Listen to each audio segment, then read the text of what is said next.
16, aonde está falando sobre a seleção natural das espécies, ok? Deixa só eu escolher aqui. Ai, pronto. Então, né, na última aula a gente falou um pouco sobre a evolução, né, da evolução natural, né, das espécies, segundo alguns historiadores, né, os cientistas, né, por meio do fixismo e do pensamento evolutivo.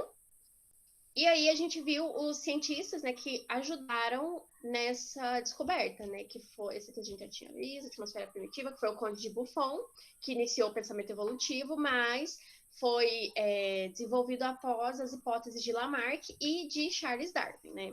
Então a gente tinha parado aí na hipótese evolutiva de Charles Darwin, que é a mais aceita, né, a mais utilizada até hoje, né, para explicar como foi o processo de evolução, né, natural dos seres, né? Aí a gente vai chegar aqui, né, seleção natural e evolução das espécies, né, na página 16.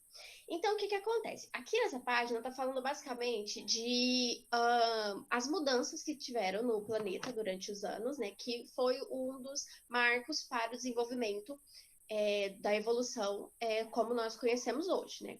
Como dizem, né, o ser humano é o animal, né, mais evoluído. Não é, porque todo animal que existe hoje na Terra, ele é o mais evoluído da espécie dele. Porque se ele não tivesse conseguido evoluir, ele não existiria aqui. Então, cada espécie que está apresentada para nós hoje em dia é uma espécie evoluída. Porém, nós temos um desenvolvimento no quesito de pensamento cognitivo, tá? Que é o que nos garante, né, superioridade aos animais em alguns aspectos, tá?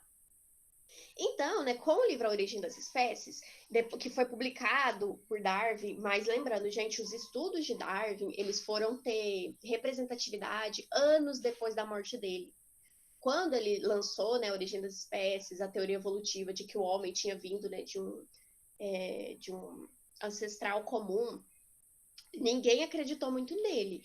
E a hipótese de Charles Darwin, ela foi ter realmente um efeito depois de, acho que, eu não lembro se era 30 ou 40 anos depois da morte dele. Então, demorou muito tempo ainda para a comunidade científica aceitar essa teoria. Porém, depois que veio essa teoria, eles começaram a estudar duas vertentes separadas, que é a seleção natural mesmo e a adaptação, tá? Se vocês já podem virar o livro aí para 17, a gente vai ver um pouquinho melhor sobre a adaptação e seleção natural. Qual é a diferença entre elas e como isso ocorre? Então, é assim. A adaptação é uma característica que o indivíduo vai ter. Ela pode ser uma característica boa ou uma característica ruim, tá? Por exemplo, se ele apresentar alguma característica ruim de adaptação, esse animal ou essa espécie vai ter morrido, todos vão ter morrido. Já se ele apresentar uma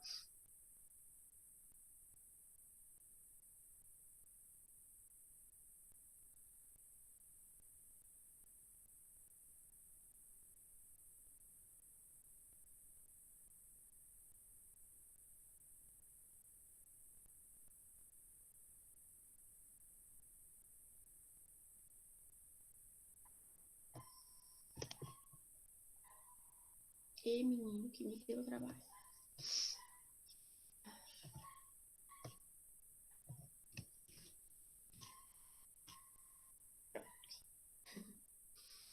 Continuando, gente. Me perdi até onde eu estava. Então, a adaptação, ela pode ser uma coisa boa ou uma coisa ruim. Porque dependendo do que ele vai garantir para aquela espécie, vai determinar se aquela espécie vai. Oi, Guto, tudo bem, querido? Conseguiu entrar? Não, ainda não. Eita. Agora ele conseguiu. Então, vai garantir o quê? Agora eu vou sem interromper. Vamos lá. Positivas ou negativas? As positivas vão garantir que aquela espécie sobreviva até o final. As negativas vão fazer com que aquela espécie morra ou então passe por um outro processo derivando uma outra espécie, tá? Então, todo animal ele vai sofrer essa adaptação. Porém, essa adaptação pode ser positiva, pode ser uma adaptação negativa, tá? Vamos usar um exemplo aí. Uma adaptação que nós seres humanos temos, nós seres humanos temos um monte de adaptação. Porém, não só adaptação natural. Os animais, não, eles sofrem uma adaptação natural. Assim como nós sofremos para chegar no Homo sapiens como a gente consegue hoje.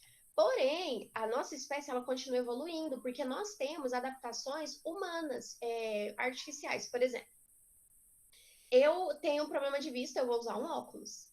Eu tenho algum problema na coluna, em algum osso que está entortando da coluna, eu vou usar aqueles coletinhos de correção de postura. Então, nós, seres humanos, nós temos adaptações que garantem que a nossa espécie não sofra alterações severas, porque a gente vai se adaptando com coisas artificiais. Já os animais não, eles não têm isso. Os animais eles vão se adaptando naturalmente na natureza por conta do meio ambiente. E nós não, nós causamos alterações no nosso corpo. Não só essas alterações, como também alterações cirúrgicas. Eu não sei se vocês já ouviram falar de algumas pessoas que mudam o formato da orelha ou até pigmentam o olho. Não é nem cirurgia plástica que eu tô falando assim, de cirurgias que vão mudar mesmo uma fisionomia de um tipo de adaptação para aquela pessoa. Nós temos essa adaptação. E também é algo que garante, né, que a gente esteja, que a gente perpetue a espécie. Por exemplo, quando uma criança ela pode nascer com algum problema de locomoção, ou a criança pode nascer com algum problema auditivo, nós temos adaptações artificiais para esse tipo. Então, nós vamos lá e colocamos um aparelho auditivo na criança, a criança pode ter como é que é o nome? Uma prótese. Então, nós temos essa adaptação. Já no meio animal, eles não têm essa adaptação, tá? E essas características de adaptação é o que vai garantir essa espécie continuar, tá? As espécies que foram morrendo ao decorrer do tempo foram porque elas não se adaptaram, tá? Então, isso é adaptação. Quando o animal modifica o que ele é, pode ser para o bem ou pode ser uma coisa negativa que vai trazer a morte daquela espécie. E a seleção natural, elas são as vantagens que aquele animal vai adquirir. Por exemplo, resistência ao frio, que é quando os animais começam a desenvolver aquela capa de gordura, como, por exemplo, as focas, né? Os leões marinhos, eles têm uma capa de gordura embaixo da pele, que vai garantir que eles não sintam tanto frio do Ártico. Camuflagem, os animais eles começaram a desenvolver técnicas de camuflagem. Então, a gente tem o camuflagem e tem o mimetismo, né? A camuflagem é tipo o bicho-pau, que ele é idêntico a um graveto. Então, quando ele está numa árvore, as pessoas não conseguem ver ele, porque ele é o quê? Idêntico ao graveto. Tem também borboletas e até mesmo besouros que são semelhantes a folhas. A asa parece uma folha, então se tiver parado numa árvore, ninguém vai ver, porque ele está camuflado. E a gente tem o famoso camaleão e o polvo também, que mudam de coloração. Então, o polvo, quando ele se sente ameaçado, ele gruda em alguns corais e adquire a coloração daquele coral, fazendo assim que ele passe despercebido, assim como os camaleões também. E a gente tem o mimetismo. O que é o mimetismo? O mimetismo é diferente de camuflagem. O mimetismo é onde o animal ele vai apresentar características de um animal selvagem. Por exemplo, tem um tipo de borboleta que quando ela abre as asas dela parecem um olho de coruja. Então, para um outro animal que esteja querendo matar aquela borboleta vai parecer perigosa, porque vai remeter a uma coruja. Tem também uma lagarta que ela se assemelha a uma cobra, então ela consegue se proteger. Isso fora a vantagem de tipo, poder ficar no local com um tempo muito longo de seca. Então, tudo isso vai garantir o quê? Mudanças de hábito. Então, vai ter mudança de hábito de reprodução, mudança de hábito alimentar, mudança de hábito de caça, de sono. Todo o habitat daquela pessoa vai se modificar. E, através dessa modificação, ele vai garantir a perpetuação da espécie. Okay? Então, aqui nesse seleção natural, eu coloquei esse funilzinho, né, essa representação de funil, para vocês conseguirem entender melhor. Então, é assim. a gente tem uma variabilidade populacional aí, vamos pôr de borboletas. Então, aqui tem uma variedade enorme de borboletas. Esse funil vai ser o meio ambiente. O que é o meio ambiente? Todas essas coisas da seleção natural. Um local com seca, com muitos predadores, ou então um local que apresenta um frio extremo. Tudo isso, esse funil vai representar o meio ambiente, que são o quê? As mudanças que os animais têm que fazer se eles quiserem continuar naquele local, tá? E aí o que faz? Lá no final é a seleção dos mais aptos. Então, o que? Durante essa passagem do funil entre a variabilidade populacional e o biquinho do funil, os que chegam até o fim, ou melhor, os que sobrevivem, são os seres que foram, né, que sofreram essa adaptação e conseguiram sobreviver, ok? Então, a adaptação vai ser o que ele vai precisar mudar, a modificação que ele vai ter que fazer no seu corpo, nos seus hábitos. E a seleção natural é a interação dele com o meio ambiente onde ele está, ok? Alguma dúvida sobre esse conteúdo, gente? Tá todo mundo comigo? Que aleatoriedade é essa de colocar um funil para representar a seleção natural? É porque... Não, é que também tinha um de besouro, mas o do funil é mais legal. Porque, pensa, é tipo um funil mesmo. Vamos supor que você vai peneirar alguma coisa num funil. E aí você vai colocar uma pedra mais grossa e uma pedra mais fina. A pedra E grossa vai funil parar. peneira. Se a pedra for Exatamente. grossa, Essa é a sua peneira? quando você colocar Funil peneira pedra desde quando? depende do tamanho do material, ele retira. Ou tem material que não vai passar pelo funil. É tipo quando Não. eles vão resina, quando eles vão passar a resina de um tanque para o outro, eles utilizam um funil. Por quê? A pedra de resina que não tiver derretido vai ficar preso no funil e o que está líquido desce. Muito mais prático usar uma peneira. Tá bom, uma peneira. Guto, você tá comigo? Gutenberg? Não respondeu. O José não tá, que eu não autorizo. Maria Eduarda, tudo bem? Você tá aqui? Gente, vocês conversa comigo, me deixa sozinha, não. Então tá. Então, alguma dúvida sobre adaptação e seleção natural que não seja. Eita, Jesus. Que não seja minha representação de funil? Então tá. Aí na página 17, então, vocês vão ver que tem aqui na adaptação também o exemplo de uma foquinha linda, branca. Quando as focas bebês nascem, né, elas apresentam essa pelagem branca. Por quê? Para elas se camuflarem na neve. Aí vamos supor que durante um cruzamento genético, a gente já estudou, lembrem, sobre o cruzamento azinhazão. Vamos supor que por algum motivo nasça uma foca ruiva. O que acontece, tá? Existem focas ruivas. Tudo bem, uma foca é ruiva e eu não, mas tudo bem, quem sou eu, né? Aí o que acontece? A foca ruiva, ela não vai conseguir se camuflar na neve como as focas brancas. Então ela vai ser o quê? Vítima ela vai se tornar uma presa mais fácil, ela vai se tornar uma vítima mais fácil, porque a localização dela para os predadores vai se tornar mais fácil. Então, por isso que ela, comparado com as outras focas, a ruiva ela vai morrer e a branca não. Por quê? Porque ela apresenta essa característica de camuflagem na neve, tá? Por conta dessa adaptação dela. Meninos, aí na página 17, podem grifar o segundo parágrafo, tá? Ele tem 1, 2, 3, 4 linhas, vocês podem grifar ele. Nele vai estar falando justamente o que eu falei para vocês, que é sobre essas mudanças, que elas podem ser favoráveis ou não para os descendentes, garantindo assim... Oi, você falou? Oi? De grifar. O segundo parágrafo da página 17, que está falando dos seres vivos, apresenta adaptação favorável, que é aquilo que eu expliquei para vocês, que essa adaptação ela vai ser boa ou não, dependendo se a espécie vai conseguir sobreviver, né? Se vai conseguir perpetuar e os descendentes vão sobreviver, tá? Porque muitas também podem ser desfavoráveis. Muitas dessas modificações também, meninos, explicam por que existem seres que são aquáticos e mesmo assim conseguem ficar fora da água.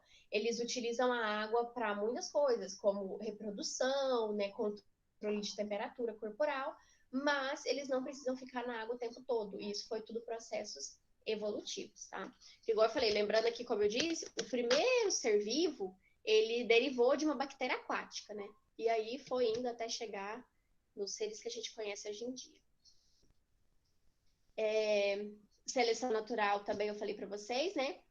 Que a seleção natural vai ser a interação com o meio ambiente, né? Sobre a tolerância que o animal vai ter em se modificar daquela situação, né? O que ele vai fazer para sobreviver naquele ambiente, né? Se é um ambiente muito seco, se é um ambiente muito úmido, se é um ambiente muito frio, tá? Como eu disse para vocês aí no caso da girafa, né, que é a representação de Lamarck e Darwin, se o alimento tá perto ou tá muito longe, se eles têm que esticar para pegar, ou se eles têm que cavar buracos, tudo isso vai auxiliar nesse processo evolutivo. Aí, meninos, em seleção natural, vocês podem grifar o primeiro parágrafo todo de seleção natural, tá? É isso que eu falei para vocês, que é sobre a resistência que ele vai ter aos processos do meio ambiente, tá? Até mesmo, como fala? Quantidade de ar na atmosfera, porque nós temos aves que conseguem voar muito alto, aonde o ar é mais rarefeito do que aqui no nível do mar, né? Tudo isso vai da presença ou não de reservatórios, como o camelo, por exemplo, também, né? O camelo, ele fica no local deserto e ele é utilizado de carga. E ele passa muitos dias andando pelo deserto, né? E acaba que o camelo ele tem 3 estômagos, né? E 2 ele deixa com água dentro, tipo, reserva água nesses 2 estômagos. Né? Tudo isso foi processo evolutivo, tá? Podem virar a página lá para 19. Aí aqui na página 19 tem mais alguns exemplos, né, de como ocorre essa seleção natural. Igual aqui tá dando o exemplo de uma raposa, e essa raposa tá querendo, né, predar esses ratos, né? E aí tem uma ninhada que nasce com a pelagem branca. E com essa cor mais clara, ela vai se destacar mais no ambiente do que a coloração escura, né? Porque o ambiente onde os ratos estão inseridos é um ambiente escuro. Então, os ratos pretos, marrons, acinzentados, passam despercebidos. Já os ratos que vão nascer com coloração branca, né, a pelagem branca, já vão se destacar. Com esse destaque, no caso aqui as raposas, vão conseguir identificar eles melhor. E com essa identificação, eles vão o quê? Ser mortos mais rápido, porque né, vai ficar mais fácil a vida do caçador quando a presa é mais fácil de localizar, né? Quando a presa se esconde, não tem tanto sucesso. Aí, meninos, nessa página 18, vai ter, assim, 2 linhas só, aí vai ter um parágrafo, 2 parágrafos, no terceiro parágrafo tá falando assim. Portanto, a seleção natural está relacionada à biodiversidade, tá?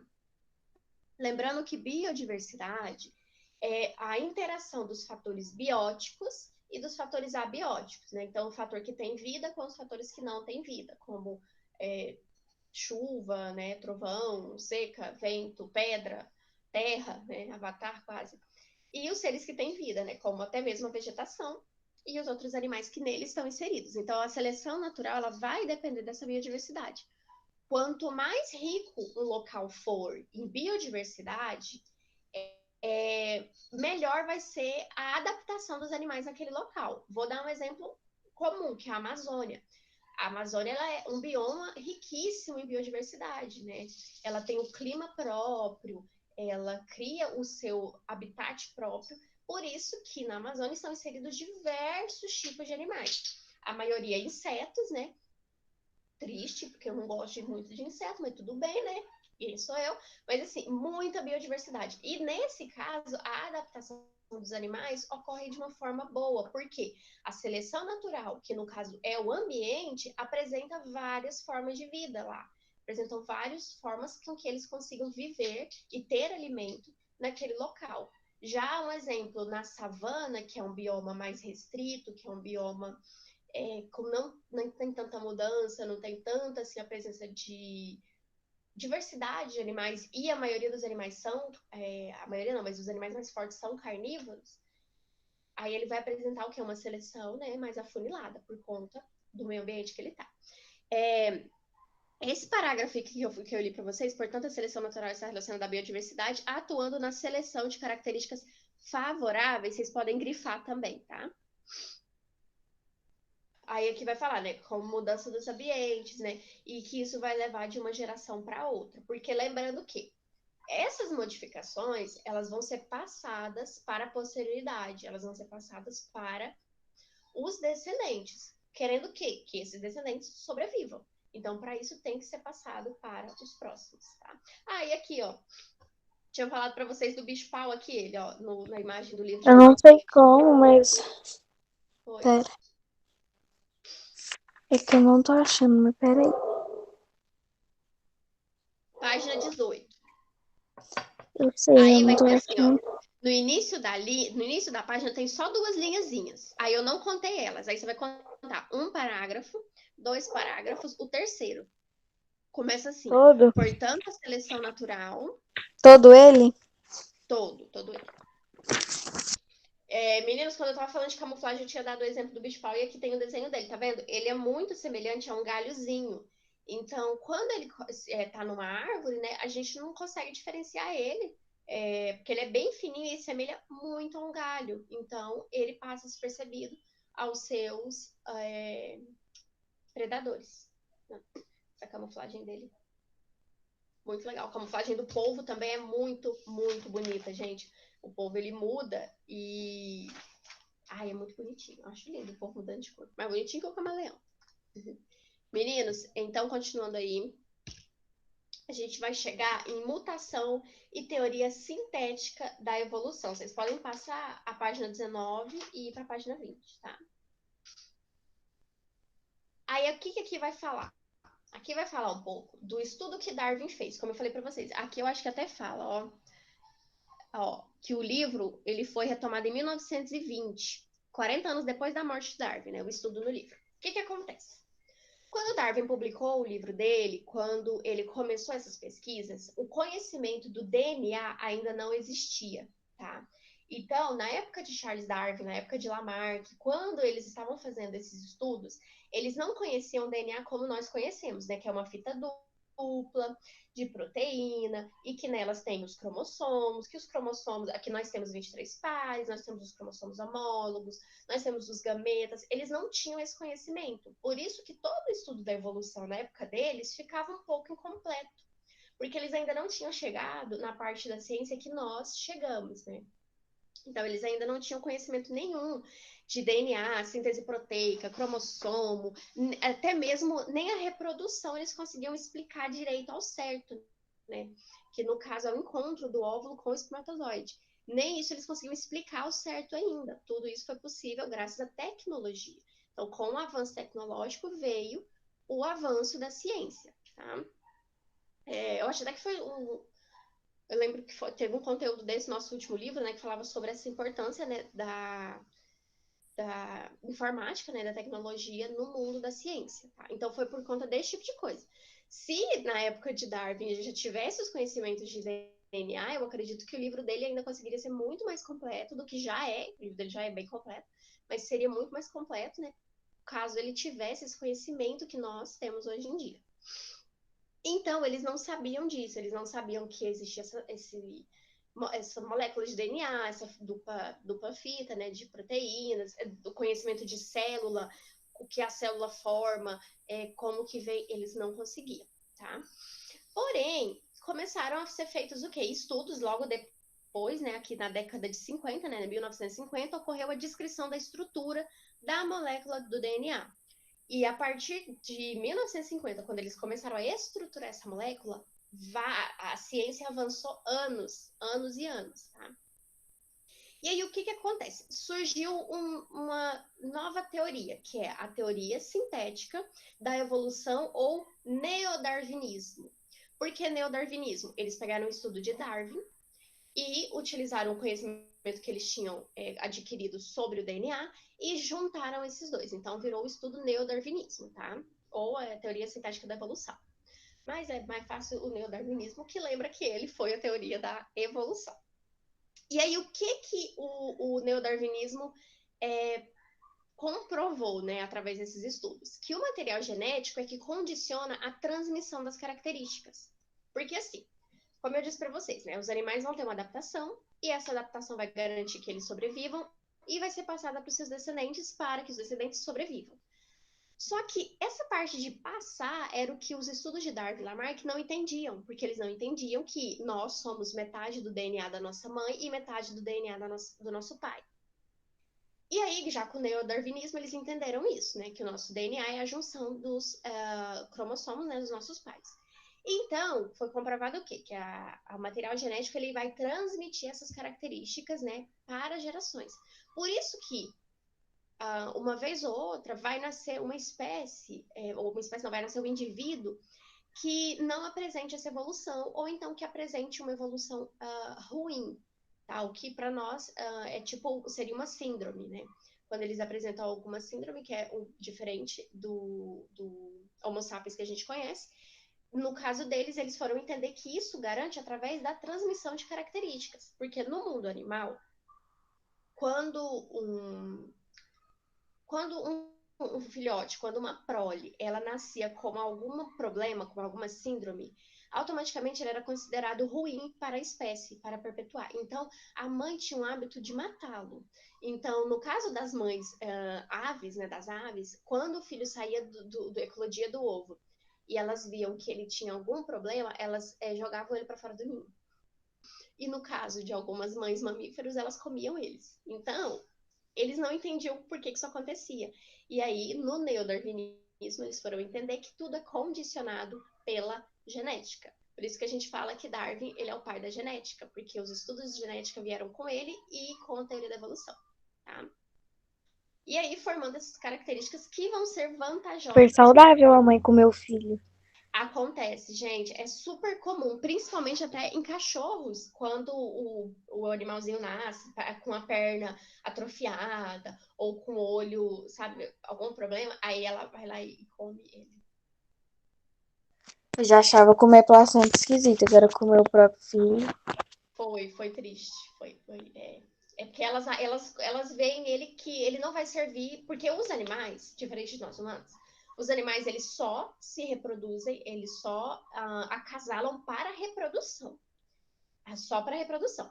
A glândula sexual responsável pelo prazer, ela só existe nos seres humanos e nos golfinhos. Porque aí eu também não sei, a parte do golfinho eu também não sei explicar, gente. Mas essa glândula que condiciona o prazer do ato sexual, ela está somente nos seres humanos e nos golfinhos. Então, os outros animais do reino animal, né, eles se reproduzem, e também as plantas, né, porque a planta também faz reprodução pelo pólen, elas só se reproduzem para variabilidade genética, para garantir a perpetuação daquela espécie. Então, quando nasce um filhote que vai apresentar uma dificuldade para a espécie, que não vai ser apto, eles matam. E, na verdade, até tribos indígenas fazem isso, infelizmente. Tem tribos indígenas que, quando a criança nasce com alguma síndrome, com algum problema, eles matam. Porque eles consideram, E quando é albino também. Sim, quando é albino mata também. A FUNAI tenta intervir, a FUNAI brasileira, né? Nossa FUNAI, ela tenta intervir, mas é muito difícil. Porque eles consideram, tipo, mau presságio, ou que, tipo, algum deus da natureza tá punindo eles, então aí eles matam a criança. Pois é. Mas continuando aí no neodarwinismo. Então, o material genético é o que vai condicionar as nossas características. O que pra gente hoje em dia falar isso, a gente fala, óbvio que é isso. Mas isso em 1950 era tipo assim, cara, meu Deus, que coisa mais, nossa, como que ninguém nunca pensou nisso? Para eles era o acontecimento do ano, né, da década, do século, descobrirem o que era o DNA e que as nossas características provinham delas, ok? Meninos, aqui na página 20, vocês podem grifar o parágrafo que está embaixo do desenho do DNA, tá? Que vai falar assim, a teoria sintética da evolução e termina em descendentes. Certinho? E aí, junto com o neodarwinismo, tem dois tópicos, que é a mutação e a recombinação gênica, tá? Que a gente vai falar mais especificadinho. Que é assim, a mutação, ela ocorre de forma natural ou ela ocorre de forma artificial. Por exemplo, nós fazemos mutações nas plantas, que é os transgênicos, que a gente acha que a gente estudou também no último livro, na última unidade. Então, nós fazemos mutações genéticas que são os transgênicos. Mutações gênicas, mutações no nosso corpo, a gente só faz estética, não de âmbito, como é que fala? Âmbito genético mesmo, de mudar o nosso DNA. A gente só muda a nossa fisionomia. Se a gente quiser, as mulheres quiserem aumentar o seio, fazer uma rinoplastia, não que os homens não possam, tá? Mas a gente só muda fisicamente, tá? E mutação é proibida, né? Como eu já falei para vocês, apenas nos transgênicos. E tem a mutação natural, tá? Então, o que consiste a mutação? A mutação, ela consiste numa alteração dos genes ou cromossomos durante a divisão celular, tá? E aí, como eu disse, é natural ou induzida. Tá? Então, o que vai acontecer? Esse gene vai mudar. Isso aqui, gente, é basicamente todo o filme de super-herói que a gente já assistiu. O Hulk, o que ele fez? Ele sofreu a mutação por meio dos raio gama. Eu não sou muito familiarizada com o Hulk, gente. Vamos supor lá, o Capitão América, ele usou aquela máquina lá e sofreu uma mutação por meio dos raios radioativos daquela máquina. A Capitã Marvel naquela explosão. Basicamente todo o filme de super-herói que a gente viu consiste numa mutação gênica, tá? Então vai o quê? Mudar os genes que aquela pessoa nasceu. No mundo real, a gente faz isso através de plantas e tem um tipo de mutação induzida nos seres humanos, que é quando uma pessoa sofre de leucemia. Por quê? A leucemia, como eu acho que eu acho que a gente já teve aula sobre, eu não lembro, mas a leucemia, o que consiste? É uma pessoa que ela produz muitos glóbulos brancos no sangue. Os glóbulos brancos são os leucócitos e eles são responsáveis de defesa, são os agentes de defesa do nosso corpo. Aí uma pessoa que tem leucemia, ela produz poucas células sanguíneas, que são as hemácias, e com isso, os leucócitos matam as próprias hemácias dela. Então, a pessoa fica doente e leva à morte. É um tipo de câncer muito rápido e ele leva à morte. Aí, uma pessoa ela tem leucemia, ela precisa sofrer um transplante de medula. A medula, ela tá na nossa coluna vertebral e ela é a responsável de produzir o nosso sangue. Aí, o que uma pessoa que tem leucemia vai fazer? Ela vai receber um transplante de medula de outra pessoa, uma pessoa saudável, e vai colocar nela que tem a leucemia. Isso vai mudar a composição da medula óssea dela. Então, a medula óssea dela vai parar de produzir os leucócitos em grande escala e matar as hemoglobinas dela e vai começar a produzir numa taxa normal, igual a do doador. Isso caracteriza uma mutação, mas no caso é uma mutação induzida que é para o bem daquela pessoa. Os transplantes mais ou menos caracterizam a mutação porque não vai ser uma mudança tão severa, embora um transplante de órgão, tipo um coração, né, um fígado, um rim. Mas uma mutação assim mais fácil de ser compreendida que é induzida seria o transplante de medula óssea, tá? Aí, juntamente nessas mutações, meninos podem grifar também o primeiro parágrafo de mutações, tá? Alguma dúvida sobre neodarwinismo? Sobre essa nova teoria de Darwin? Alguém? Ninguém? Tem alguém comigo na aula Só pra você ainda? tirar a dúvida, você tem que explicar tudo de novo. O que você não entendeu? Uai, eu só lembro que eu me matriculei e tô aqui. Não, é sério, Ana, tira dúvida, gente. Qualquer dúvida, tira. A gente pode ficar nesse conteúdo, não tem problema. Eu vou avançando conforme vocês forem entendendo. Eu preciso que vocês perguntem.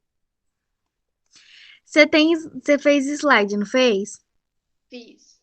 Não, pode deixar que depois eu vejo. Ana Gabriela, Ana Gabriela. Eu não vou fazer você explicar a matéria tudo. Ana Gabriela. Não, Nossa, é não tá sério, no YouTube. pode Tá, ó, prosseguir. neodarwinismo é quando juntou a teoria da evolução com o descobrimento do DNA, tá? Eu já tinha a teoria da evolução, descobriu o DNA e entenderam que essas características vêm do DNA. Mutação é quando a gente tem uma mudança no nosso gene, nosso cromossomo ele vai sofrer uma alteração. Uma mutação natural, gente, são as síndromes que nós temos, tá? Tipo a síndrome de Koch, a síndrome de Down, tá?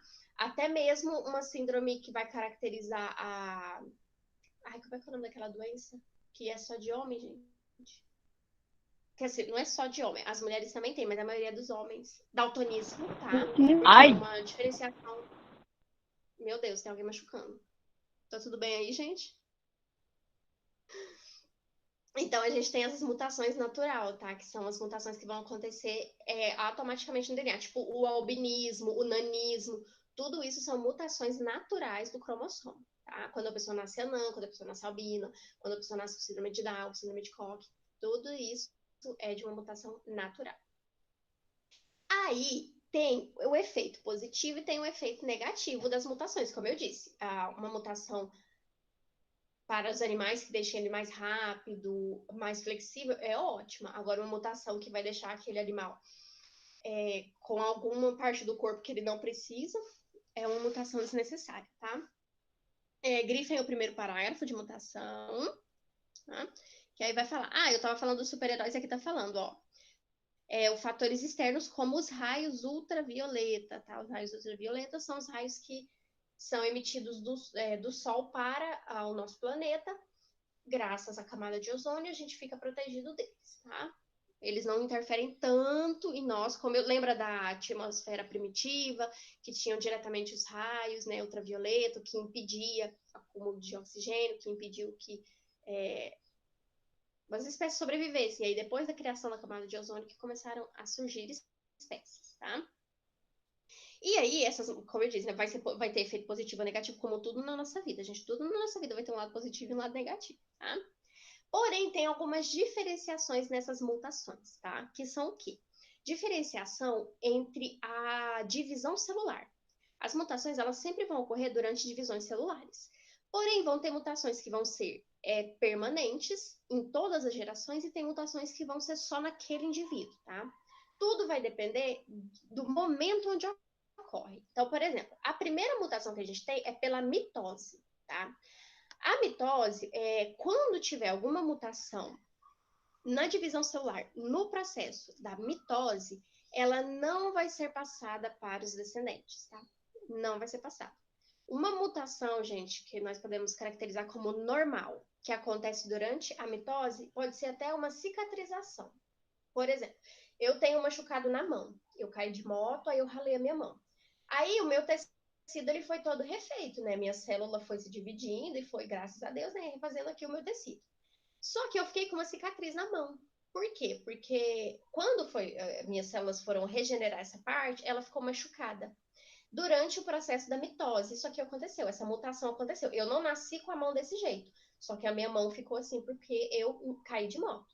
Só que os meus filhos, eles não vão nascer com essa cicatriz, eles não vão nascer com esse machucado, porque isso foi uma alteração no meu tecido, né, durante a mitose, ok?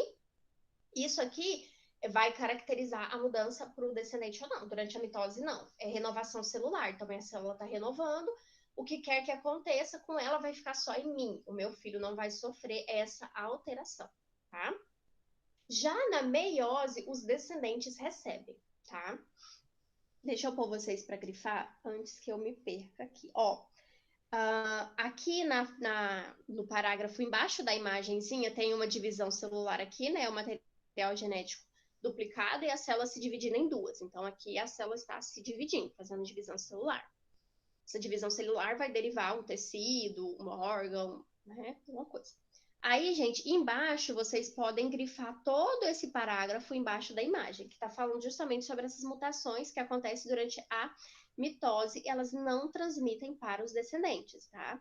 Esse tipo de divisão, como está falando, é cicatrização e renovação celular. E isso os nossos filhos não vão receber, isso é nós individualmente. Qualquer mudança que nós fizermos no nosso corpo durante a mitose é só no nosso corpo, não nos acidentes que a gente vai passar, tá?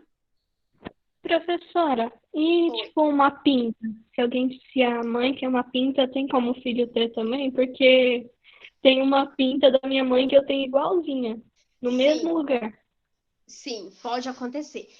As pintinhas, elas são acúmulos de melanina no corpo, assim como as manchas. Tem gente que tem mancha, tipo, no ombro, marrom. Tem gente que tem mancha, tipo, branca. A pessoa tipo, eu sou amarela, gente, eu sou amarela. Sou quase um Simpson. E aí, eu não tenho mancha branca, mas tipo, se eu tivesse uma mancha branca, Isso é passado para os filhos, porque no caso é uma coisa que veio no DNA da mãe. Aí pode ou não ser passado para os filhos, tá?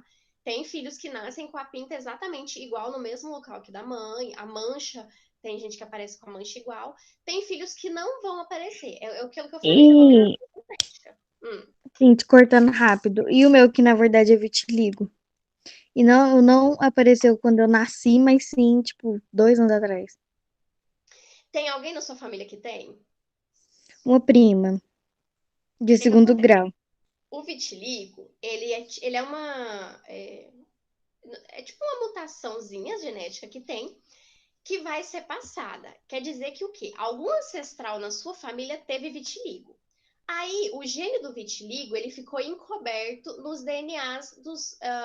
vamos supor que fosse um avô, um antepassado. Aí, nos seus avós ficaram encobertos, nos seus pais ficaram encobertos. Mas aí, em você e na sua prima, esse gene que era recessivo, ele apareceu. E aí você vai desenvolver. Mas não precisa ser de nascença, pode desenvolver depois também. É tipo a síndrome do TDAH ou a síndrome do autismo, de Asperger. Tem crianças que nascem e não apresentam o TDAH ou o autismo. E aí, quando elas têm 3, 4 anos, o autismo aparece. Esse final de semana eu descobri uma pinta no meu braço que eu nunca tinha visto. Na verdade, foi a Mariana que viu.